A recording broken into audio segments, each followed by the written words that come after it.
Firenze fu fondata dai Romani intorno al 59 a.C. come colonia militare per veterani durante il consolato di Gaio Giulio Cesare. La città nacque alla confluenza di importanti vie romane, soprattutto la via Cassia lungo il fiume Arno, in una zona fertile e facilmente difendibile. La città viene fondata secondo il classico schema del castrum militare romano, l'accampamento militare romano, un reticolo di strade in una sorta di quadrato, racchiuso tra le mura, con 4 porte principali di accesso alla città. Al centro della città 2 strade principali, il Cardo Massimo con un percorso da nord a sud e il Decumano orientato da est ad ovest, i cui 4 estremi sfociano nelle porte principali appunto della città.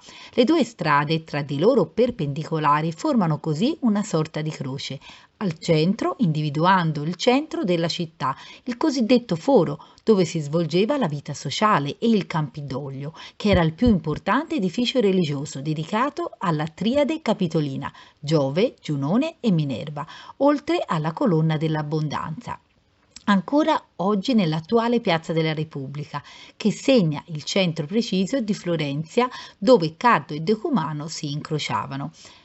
Parallelamente al Cardo e al Decumano, identificabili rispettivamente con il tracciato delle odierne vie via Calimala, via Roma e delle vie via del Corso degli Speziali e Strozzi, vengono disegnate molte altre strade che vanno così a formare un reticolato in cui abitano inizialmente circa 10.000 abitanti.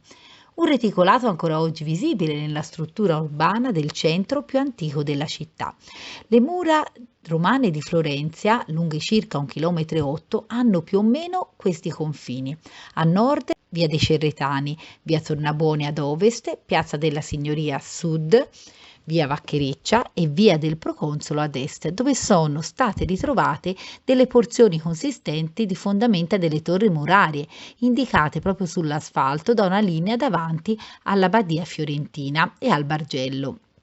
Florenzia conosce la massima espansione in età romana sotto l'imperatore Adriano nel II secolo d.C., quando viene aperta la nuova via Cassia, detta appunto Adrianea, che devia passando quindi dalla città e che vede l'attraversamento dell'Arno proprio nel punto del guado con la costruzione di un vero ponte in legno con dei piloni in pietra più o meno all'altezza dell'attuale Ponte Vecchio.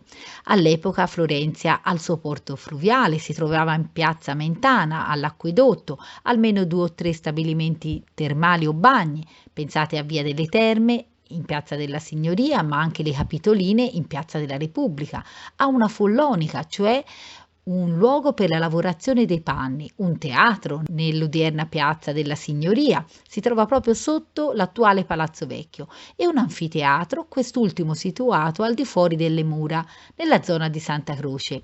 La città, come il nome le aveva augurato, fiorisce anche proprio economicamente, diviene un centro multiculturale, come prova l'esistenza di una colonia orientale di mercanti siriani e di greci nella zona dell'Oltrarno, e la scoperta anche di un tempio dedicato alla dea Iside nella zona di Piazza San Firenze. Il porto e la navigabilità dell'Arno assicurano collegamenti con il porto marittimo di Pisa e anche il resto dell'impero. Pensate che nel 285 Florenzia è al massimo dello splendore e l'imperatore Diocleziano la nomina sede del governatore regionale della Tuscia. In epoca romana il cristianesimo fa la sua comparsa in città, proprio attraverso i mercanti greci e orientali. La leggenda del primo martire cristiano fiorentino è legata a San Miniato, giustiziato nel 250 d.C. sotto l'imperatore Decio, e darà luogo alla fondazione di una delle chiese più antiche e importanti della città. Soltanto nel 313 però si ha notizia di un vescovo di Firenze. Il primo vescovo fiorentino documentato è Felice, all'inizio del IV secolo, contemporaneo di Costantino. 80 anni dopo, nel 393, fu consacrata fuori le mura la chiesa di San Lorenzo da Sant'Ambrogio, il vescovo di Milano. Quindi le prime chiese di culto cristiano sorgono dunque fuori le mura. Sono Santa Felicita in Oltrarno e San Lorenzo di Quaddarno. A San Lorenzo è collegato il culto di San Zanobi, il vescovo della città, nel 405, quando l'impero romano d'Occidente era ormai in declino. difende la città in preda all'invasione barbarica degli Ostrogoti, che erano guidati da Radagaiso. La città resiste e viene salvata dall'intervento dell'esercito dell'imperatore, guidato dal generale romano Stilicone. Si narra che questo fatto abbia fatto avvicinare la maggior parte dei fiorentini proprio alla fede cristiana. Il cristianesimo si diffuse quindi gradualmente, divenne religione ufficiale e furono costruite le prime basiliche. Durante le invasioni dei barbari, la città, protetta ancora dal cerchio delle mura romane, subì assedi e devastazioni, non solo da parte degli Ostrogoti, ma anche dei Bizantini nel 539 e particolarmente dai Goti di Totila nel 541. La prima cattedrale dentro le mura risale al V secolo e si tratta di Santa Reparata, legata alla giovanissima martire palestinese del III secolo, che come San Miniato subì la persecuzione sotto l'imperatore Decio, e proprio nel giorno di Santa Reparata, l'8 di ottobre, la città venne liberata dai Goti. Il vescovo Zanobi, inizialmente sepolto in San Lorenzo, venne successivamente inumato nella cattedrale di Santa Reparata e proprio durante il trasporto del corpo del santo in età medievale, nel IX secolo circa, avvenne il celebre miracolo dell'albero rifiorito, ancora oggi ricordato da una colonna posizionata davanti al lato nord del battistero. Ma hai notato che le statue di Santa Reparata e San Zanobi si trovano ai lati della porta centrale d'ingresso dell'attuale Duomo di Santa Maria del Fiore? Ora sai perché. Firenze, in epoca tardo-romana, è legata alla crisi dell'impero, che va dal III al V secolo d.C. Segna questo un periodo di decadenza. A partire dal III secolo l'impero romano attraversa quindi una crisi profonda. Anche il Florenzia ne risentì, con rallentamento della crescita e instabilità. La fine dell'impero romano d'Occidente avverrà nel 476 d.C., dopo la deposizione di Romolo Augustolo.